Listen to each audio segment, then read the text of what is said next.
어느 날 무디 목사님에게 어떤 성도님이 질문을 했었습니다. 목사님, 기도가 무엇입니까? 제게 질문을 하였더라면 기도는 하나님의 능력이요, 기도는 하나님의 응답이요 등등 아마 이야기했을지 않겠는가. 만일에 여러분에게 기도는 무엇입니까? 라고 질문하신다면 여러분은 어떻게 대답하시겠습니까? 무디 목사님은 기도는 하나님과 같이 있는 것이고 아버지와 함께 있는 것이라 했었습니다. 그래서 하나님과 함께하는 기도 시간이 정말로 행복하다 했었습니다. 하나님과 함께하는 시간이 기도라는 것입니다. 우리 한번 생각해 봅시다. 기도는 하나님과 함께하는 시간. 우리도 이 은혜를 누려야 되지 않겠습니까? 대개 기도란 단순히 응답받는 것이라 여깁니다. 기도란 단순히 하나님의 능력을 불러오는 것이라고 이야기합니다. 그런 것이 기도의 본질이 아닙니다, 여러분. 기도의 본질은 하나님과 함께 같이 있는 것입니다. 그래서 늘 하나님에서 마음이 만짐을 당하시는 분들은 고백합니다. 이 마음이 만짐을 당하는 것. 오늘 이 시간에 성령에 의해서 여러분 마음이 만짐을 당하는 시간 되도록 되시기를 축복합니다. 할렐루야.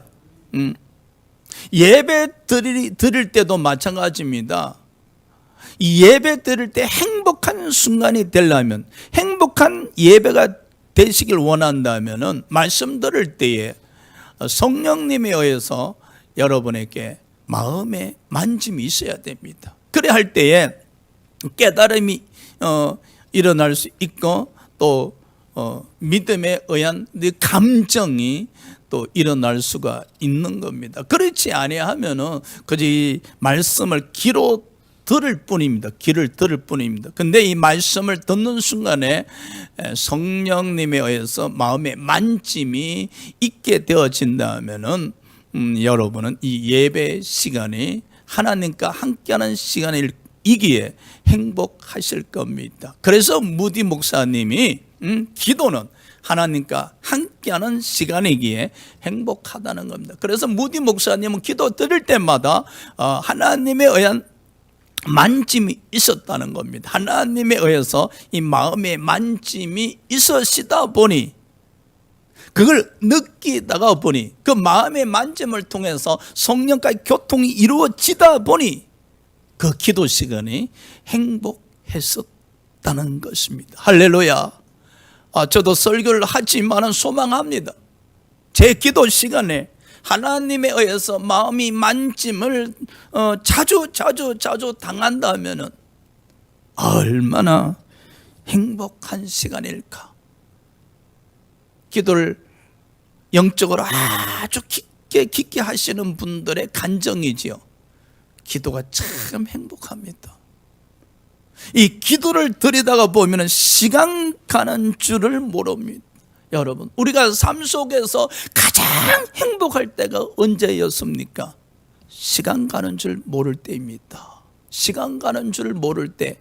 그래서 이 기도를 아주 깊게 드리시는 분들, 기도 시간 속에 성령과의 교통이 있으신 분들의 공통적인 간정이, 기도를 드리다 보면 시간 가는 줄 모르겠다. 한 30분 정도 기도 드린 것 같은데 3시간이 지났더라. 얼마나 행복했었겠습니까? 이 은혜와 이 축복이 여러분에게도 와닿으시길 주의 이름으로 축원합니다. 오늘 이 시간에는 기도 자세에 대해서 말씀을 드리고자 합니다. 첫 번째 5절입니다. 외식하는 기도를 하지 말라. 합독합시다. 시작. 또 너희는 기도할 때에 외식하는 자 같이 하지 말라. 그들은 사람에게 보이려고 해당과 큰 거리 어귀에 서서 기도하기를 좋아하느니라. 내가 진실로 너에게 이르노니 그들은 자기 상을 이미 받았느니라. 예수님께서 제자들에게 외식하는 기도를 하지 말라 하셨습니다. 이 외식하는 자, 이 당시에 외식하는 자는 누구를 가리켜 말씀하셨는가 하니 바로 당시 종교 지도자들이었던 바리새인과 서기관들을 이야기하신 겁니다. 이 바리새인과 서기관들은 하루에 규칙적으로 반드시 3번 기도를 드렸었어요. 오전 9시, 그리고 12시, 오후 3시에 기도를 드렸었습니다. 그래서 이들은 시간이 되면은 기도를 드리기 위해서 성전으로 달려갑니다. 성전을 달려갑니다. 근데 성전으로 가면서 이 통성으로 기도를 하는 거예요. 통성으로. 그러면 사람들이 야, 저 바리새인은 참 기도를 열심히 하신다. 내가 매일 보았지만은 기도를 드리면서 성전으로 가시더라. 이게 사람들로부터 칭찬을 받는 거예요. 그래서 이 바리새인과 서기관들은 규칙적으로 기도를 드렸지만은 그 기도 드리기 위해서 성전으로 올라가면서 이 통성으로 기도를 드리다 보니 그 기도가 사람들에게 자랑거리가 되었다는 사실입니다. 자랑거리.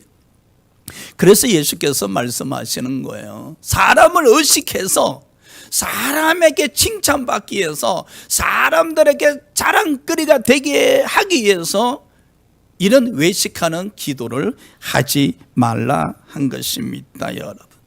그렇다면 우리는 사람에게 보이기 위한 기도를 하지 않는가? 합니다. 가끔 사람들이 이야기하지요. 목사님, 저는 말입니다. 과거에 금식을 밥 먹듯이 했습니다. 저는요, 과거에 철야를 365일 했을 뿐만 아니라 몇 년씩 했었습니다. 그리고 뭐 아침 금식 정도는 뭐 금식도 아닙니다. 자랑합니다.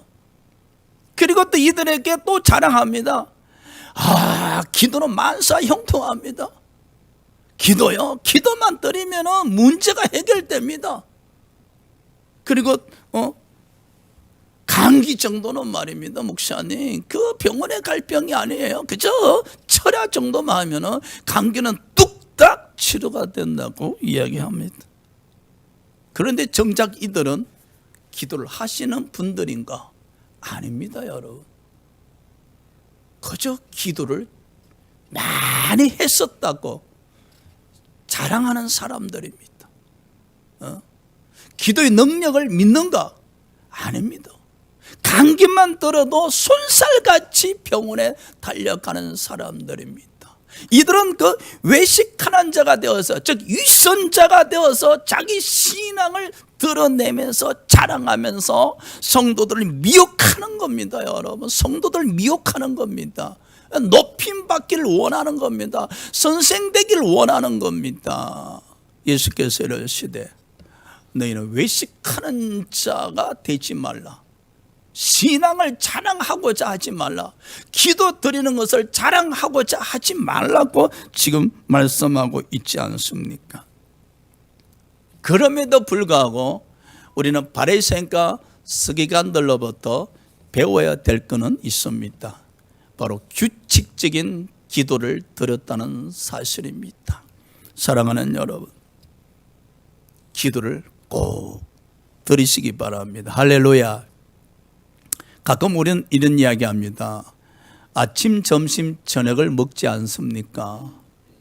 그렇다면 기도도 하루에 3번 정도 드려야 되지 않는가? 결코 쉬운 일은 아닙니다. 그래서 아침에 일어나시자마자 최소 5번 정도라도 기도 드리시기 바랍니다. 아침에 일어나셨을 때 뭘 또 해먹지라고 고민하기 전에 몸이 왜 이렇게 잠자고 났는데 피곤해라고 짜증 내시기 전에 아침에 일어나서 한 5분 정도라도 기도 들으시고 아침 식사를 준비하시기 바랍니다. 할렐루야. 그리고 저녁에 잠자리 드시기 전 약 5분만이라도 하루의 삶을 되돌아보면서 순간순간 하나님의 그 만지심이 있었다면 감사하시고 한 5분 정도라도 기도 들으시고 주무시는 이 기도의 습관을 가졌으면 참 좋겠습니다. 그래 하다가 보면은 또 성령의 이끌림을 받아서 더 깊은 기도를 드리게 될 뿐만 아니라 나가서 무디 목사님처럼 기도 시간이 하나님과 함께하는 시간이 되어져 가고 있음을 여러분이 알 수 있게 될 겁니다. 할렐루야. 두 번째, 기도의 자세로서 골방에서 기도하라 하셨습니다. 우리 6절 다 같이 합독합시다. 시작. 너는 기도할 때에 내 골방에 들어가 문을 닫고 은밀한 중에 계신 내 아버지께 기도하라. 은밀한 중에 보시는 내 아버지께서 갚으시리라. 그러니까 이 외식하는 자들이 사람들에게 자랑하기 위해서 기도를 했었단 말이야. 그래서 예수께서 말씀하시기를 사람들이 보이지 않는 곳, 사람들을 의식하지 아니할 장소, 바로 골방에 들어가 문을 닫고 그 은밀한 중에 계신 그 골방에 하나님이 계신다는 거예요. 골방에 사람들은 없지만은 그 골방에 하나님이 계시니까 그 하나님께 기도를 하라는 겁니다. 그래야 할 때에 은밀한 중에 보시는 하나님께서 응답을 하신다는 겁니다, 여러분. 그래서 우리는 기도하실 때 사람을 의식하지 않으셔야 됩니다. 항상 하나님을 의식하셔야 됩니다. 할렐루야. 우리는 기도를 들여다보면 자꾸만 사람을 의식하게 됩니다. 통성기도 드리다가 어떤 성도님이 들어오시면 갑자기 통성기도를 멈추게 되어지고, 그죠? 자꾸 사람을 의식하게 되는 거예요. 그러다 보니까 기도를 자꾸 놓치게 되고 기도가 자꾸 중단되게 되어지잖아요. 근데 여러분, 하나님을 의식하셔야 돼. 여러분이 그 기도 시간에 하나님이 함께 하고 계시잖아요. 그러니까 하나님을 의식하게 되어진다면은 기도가 중단되지 아니하고 하나님에서 인도함을 받을 수가 있지요. 자, 그렇다면 우리에게도 골방이 있어야 됩니다. 마가복음 1장 35절에 예수님은 한적한 산을 골방으로 삼으시고 기도했었습니다. 한적한 산, 사람이 없잖아요. 예수님도 사람이 없는 곳에 사람을 의식하지 아니할 수 있는 그 한적한 산에서 습관적으로 기도를 드렸었다는 사실입니다. 그래서 우리도 가끔은 기도원에 가서 기도를 드리곤 하지 않습니까? 천국 가신 이궁자 권사님이 생각납니다. 권사님께서 말씀하시길 아파트에서 자녀들과 함께 살다가 보니 기도할 장소가 마땅치 못했다 했습니다. 그래서 하루는 생각하다가 주차장에 자동차가 있지. 그래서 저녁마다 그 주차장에 세워놓은 자동차에서 기도를 하기 시작했다는 겁니다. 그 자동차에서 기도를 부르짖어 기도해도 누가 조용해라는 사람이 없고, 그러니까 특히 겨울에는 그 자동차에서 통성으로 부르짖어 기도하다 보면 김이 자동차 창문에 서려서 그랬다는 겁니다. 사랑하는 여러분, 그 자동차에서 하나님과 함께하면서 부르짖어 기도했었을 때 얼마나 행복했었겠습니까? 저와 여러분에게 다 자동차가 있습니다. 여러분, 기도할 장소가 마땅치 못합니까? 우리도 찾으셔야 됩니다. 기도할 장소, 여러분의 골방 찾으셔야 됩니다. 그래서 기도하고 싶으면 손살같이 달려가서 부르짖어 기도하곤 하셔야 됩니다. 누가복음 3장 2절에 세례 요한은 빈들을 골방 삼고 기도했었습니다.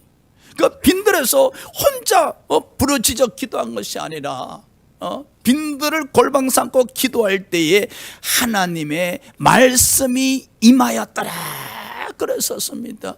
즉 하나님과 함께 하면서 하나님과 교통하면서 기도를 드렸다는 사실입니다. 세례 요한이 그 빈들을 골방 삼고 기도 드리는 순간에 하나님의 말씀이 임재했었을 때 그는 얼마나 행복했었고 얼마나 기뻤겠습니까?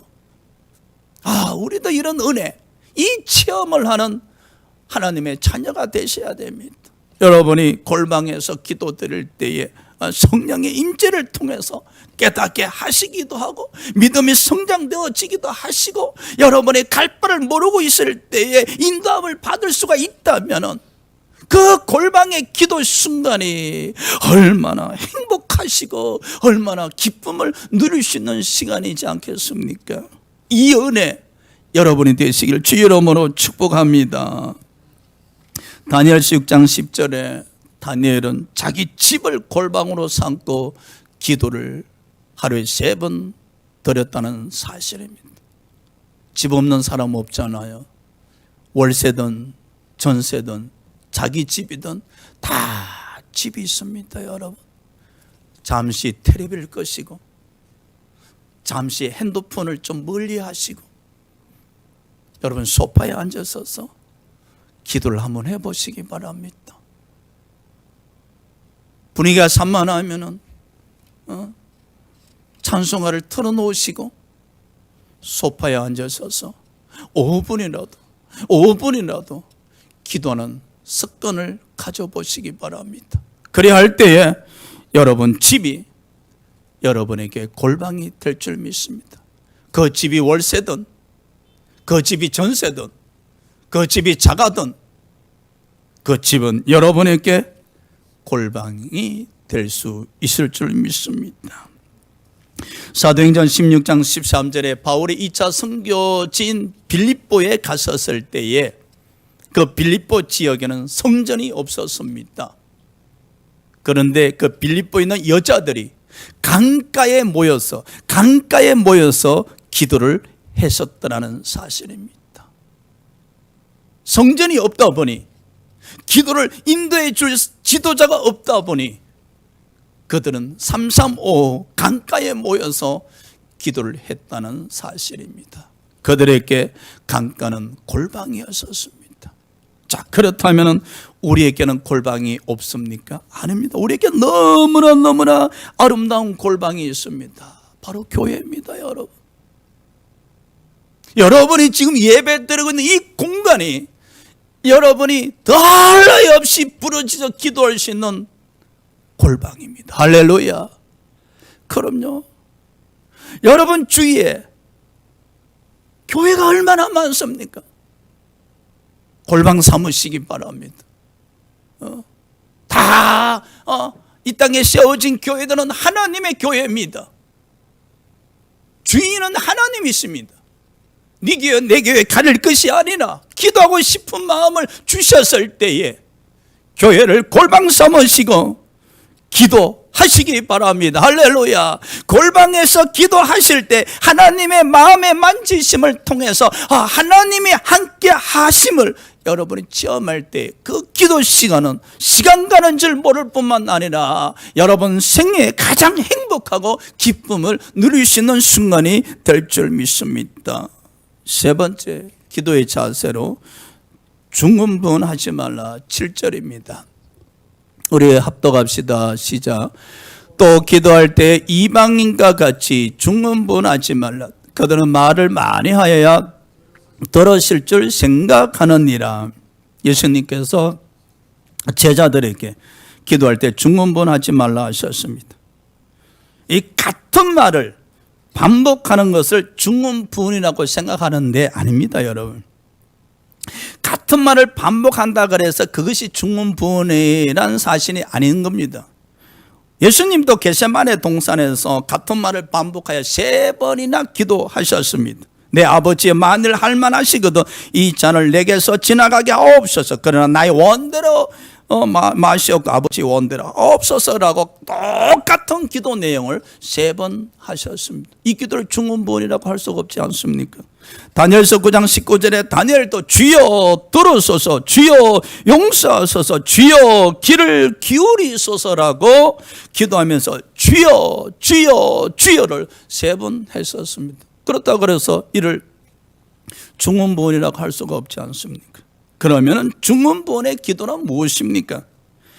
기도 분량에 비례해 응답받는다 그랬습니다. 즉 기도 시간이 길면 길수록 응답을 받는다고 이야기했다는 거예요. 그래서 이 바리새인과 서기관들은 기도 이 시간을 계속 길게 가져갔다는 겁니다.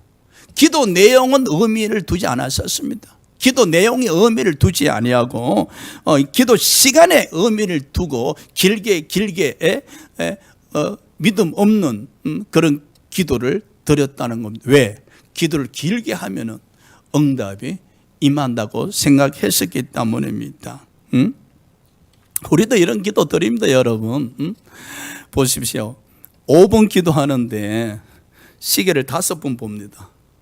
그런 분 계실 거예요. 그게 중언부언 기도입니다, 여러분. 예수께서 마태복음 15장 8절에 말씀하셨습니다. 입술로는 기도를 하나 마음이 하나님으로부터 멀어졌다. 이 중언부언 기도를 드리는 사람이 입술로는 주여 주여 주여 하나 마음은 콩밭에 가 있습니다. 주여 주여 하면서 시계를 쳐다보고 또 쳐다보고 또 쳐다봅니다. 여러분 중언부언 기도입니다, 여러분.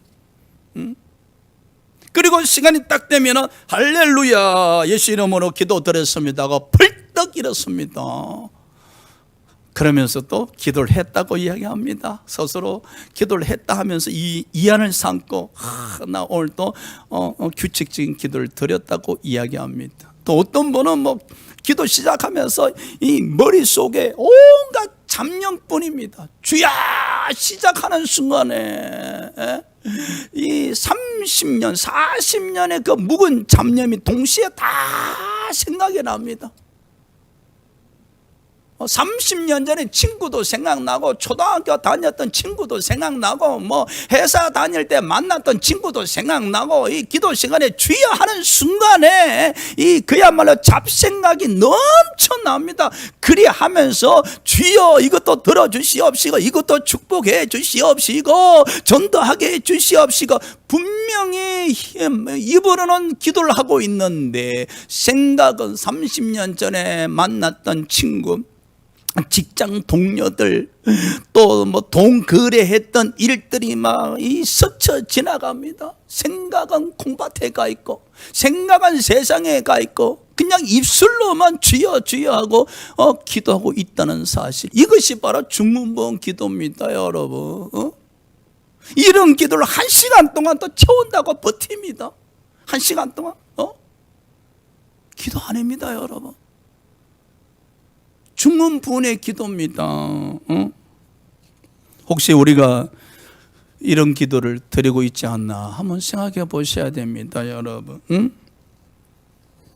그래서 예수께서 제자들에게 말씀하시기를 이런 중언부언의 기도를 하지 말라고 이야기합니다. 그러면 도대체 우리는 어떤 기도를 드려야 되는가? 누가복음 22장 44절에 예수께서 기도를 드리는 모습이 나옵니다.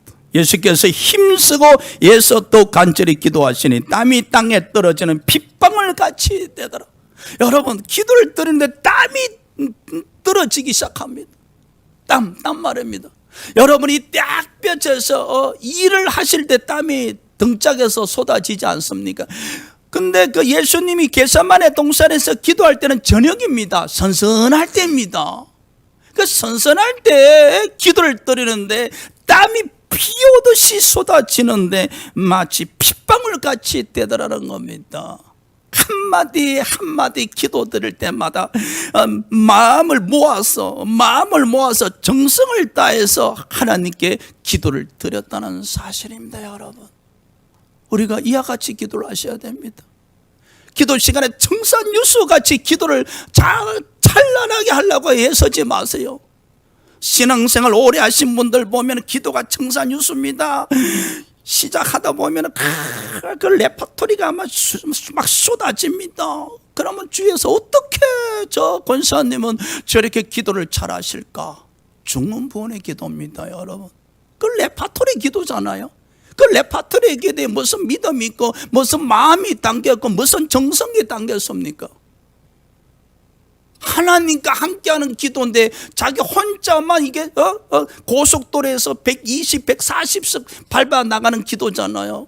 그럼 하나님은 언제 응답하십니까? 아니잖아요. 기도는요, 이 마음을 담으셔야 돼. 믿음으로 기도를 하셔야 돼. 그러다 보면은 주의 한마디를 고백을 드릴지라도 이 마음에서 소리가 쏟아져 나와야 돼. 마음에서. 할렐루야. 왜냐하면은 우리가 육으로 하나님을 뵐 수 있는 처지가 아니잖아요. 어느 누구도 육신의 눈으로 하나님을 뵐 수가 없어요. 그래서 우리는 마음으로 이 마음으로 믿음으로 기도를 드릴 때에 성령과의 교통이 이루어짐을 인식하고 느낄 수가 있지 않습니까? 그래서 기도 드릴 때 이 마음을 집중시켜야 되는 거예요. 그래야 우리 영이 성령과의 교통이 이루어질 수가 있으니까 말입니다. 그렇게 기도를 드리다 보면은 땀방울이 등짝에 쏟아지지요. 그런 강렬한 기도를 간절하게 드리게 되어지면은 땀방울이 핏방울처럼 보이기 마련이지요. 이와 같은 기도. 그래서 여러분, 목사님 저는 기도를 잘 못해요. 주여 한마디 마음을 담아서 드린 기도가 기도입니다, 여러분. 그저 그 청산유수처럼 드리는 기도가 아니고요. 여러분이 그 한 시간 내내 주여 이 한마디 할지라도 그 주여라는 한마디에는 여러분의 믿음이 담겼고 마음이 담겼고 정성이 담겼고 여러분의 신앙이 담겼잖아요. 그 얼마나 간절하게 쓰겠습니까, 여러분? 그게 기도입니다, 여러분. 그런 기도를 아버지 앞에 드리셔야 돼. 그럴 때 여러분, 무디 목사님 말씀처럼 하나님과 함께하는 시간이고 하나님이 같이 하는 시간이기 때문에 그 기도를 통해서 응답도 받고 능력도 이루어지고 문제 해결이 되어지고 여러분도 행복과 기쁨을 얻을 수가 있는 겁니다. 할렐루야. 네 번째 기도의 자세로서 구하기 전에 하나님은 아신다. 8절 우리 합독합시다. 시작.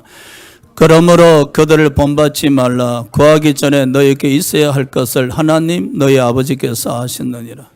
어떤 분이 그렇습니다. 목사님, 하나님이 우리가 기도하시기 전에 아니고 우리가 기도하기 전에 하나님이 우리에게 있어야 될 것을 다 아시는데 왜 안 주시는가? 그렇죠. 여러분에게 부족한 거 하나님이 다 알고 계시는데, 그러면 기도하기 전에 하나님께서 김 집사야 너 돈 10만 원 필요하지? 가져라.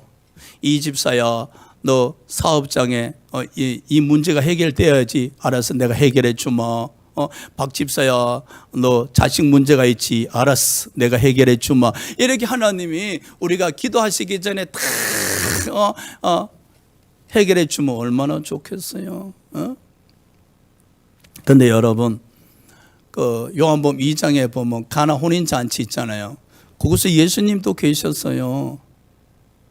근데 포도주가 점점 떨어져 가서 딱 떨어져 붙어요. 그러면은 예수님이 그 혼인 잔치에 계셨는데 예수님께서 그 혼인 잔치에 포도주 떨어져 가고 있었음을 몰랐겠습니까? 다 알고 계셨어요. 그렇다면 이 잔치집에 포도주가 떨어지면 걱정인데 라고 생각하시면서 포도주를 가득 채워 주셨더라면 굳이 마리아가 예수께 나와서 포도주가 떨어졌나이다 라고 고백할 필요도 없었지 않겠습니까? 왜 우리 하나님께서는 우리에게 우리가 구하기 전에 있어야 될 것을 아시면서 왜 응답이 더디시는가? 이 우리에게 필요한 것이 떨어졌음을 통해서 우리에게 필요한 것이 부족함을 통해서 하나님의 능력이 나타내기 위함입니다. 할렐루야. 자, 보십시오. 여러분 자식을 양육하는데 어떤 부모님 그러지요. 자식이 돈 달라기 전에 용돈을 미리 주는 부모가 계십니다. 그런데 어느 순간에 부모가 잊어버리고 안 주는데 자식이 그러지요. 왜 용돈 안 주세요? 어느 순간에 자식은 당연히 용돈을 받는 걸로 돼 있고 부모는 당연히 용돈을 드리는 걸로 돼 있는 거예요. 그럼 감사가 없는 거예요. 근데 한순간에 잊어버리고 안 주면 막 서운해하고 섭섭해하고 왜 안 주세요? 막 대들고 그러지요. 그런데 어떤 자식은 용돈이 필요함에도 불구하고 부모님이 안 주신단 말이야. 그런데 부모님이 이제 자식이 용돈 달라 그랬을 때 부모님이 용돈을 또 드리게 되어지면 그 자식이 감사하잖아요. 그리고 용돈이 떨어지면 또 저 용돈 좀 떨어졌는데 좀 주시면 안 되겠어요? 아주 겸손하게 부모에게 용돈을 타 쓰시잖아요.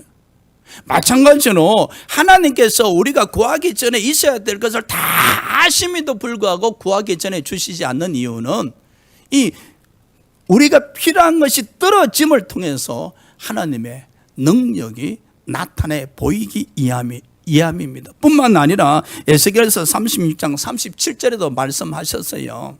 하나님께서 포로로 잡혀간 이스라엘 백성들에게 약속했었습니다. 이 바벨론 포로로 잡혀왔지만은 고향 땅에 돌아가게 하리라. 하나님 분명히 약속했어요. 그러면 이스라엘 백성들이 더 이상 기도할 필요가 없잖아요. 왜? 때가 되면은 포로로 잡혀온 이스라엘 백성들은 고향에 돌아가게 되어 있습니다. 그런데 하나님께서 말씀하시길 내가 비록 너에게 약속했었지만은 이것이 이루어지기까지는 기도를 해라 했었습니다. 할렐루야. 하나님께서 이스라엘 백성들 하여금 포로지에서 고향으로 돌아가게 하시겠다고 약속했었지만은 그 약속이 이루어질 때까지 기도를 해야 한다 했었습니다. 즉 하나님께서 우리에게 저와 여러분이 기도하기 전에 우리가 필요한 것을 다 알고 계시지만은 그것이 우리에게 이루어질 때까지 우리는 기도를 해야 합니다. 기도 드리는 가운데에 하나님이 필요한 것을 공급해 주셨을 때 감사하고 또 그를 통해서 믿음이 성장하고 하나님께 영광을 돌려드리는 그런 신앙생활의 자세가 필요하다. 할렐루야. 사랑하는 여러분, 여러분에게는 무엇이 부족합니까? 이런 기도하시죠. 하나님 아시죠? 당장 이것이 필요합니다. 하나님 우리 자식 이거 해결해 주셔야 됩니다. 근데 하나님 이미 다 알고 계세요. 그래 할지라도 여러분은 필요하다고 기도하셔야 됩니다. 하나님 사업장에 이거 필요합니다. 하나님 우리 자녀들에게 이것이 필요합니다. 하나님 아시고 계시지만은 제가 고백을 드립니다. 하나님 우리 가정에 이것이 필요합니다. 하나님 알고 계시지만 우리 대신교회 이것이 필요합니다. 이 필요한 것을 공급하여 주시라고 간절하게 기도를 드려야 됩니다. 그래 하실 때 하나님께서 우리에게 필요하신 것을 공급해 주심을 기억하시기 바랍니다. 자, 오늘 말씀을 정리합니다. 예수께서 제자들에게 기도의 자세에 대해서 설명하셨는데 가장 아름다운 기도는 무디 목사님이 말씀하신 것처럼 기도 시간에 행복하셔야 됩니다. 기도 시간에 막 지루해서 막 사지를 뒤트는 그런 기도가 아니고요. 기도 시간에 행복하셔야 돼. 저도 이렇게 설교하지만은 이 기도 시간에 행복하다 이 영적 단계에 이르기까지는 쉬운 일은 아닙니다, 여러분. 왜? 우리가 대개 기도 드릴 때 필요한 것 때문에 기도를 드리잖아요. 어떤 문제 때문에 기도를 드리잖아요. 그러다 보니까 그 속에는 기쁨이나 뭐 행복을 느낄 수 없잖아요. 당장 내가 필요한 걸 위해서 기도 드리기 때문에.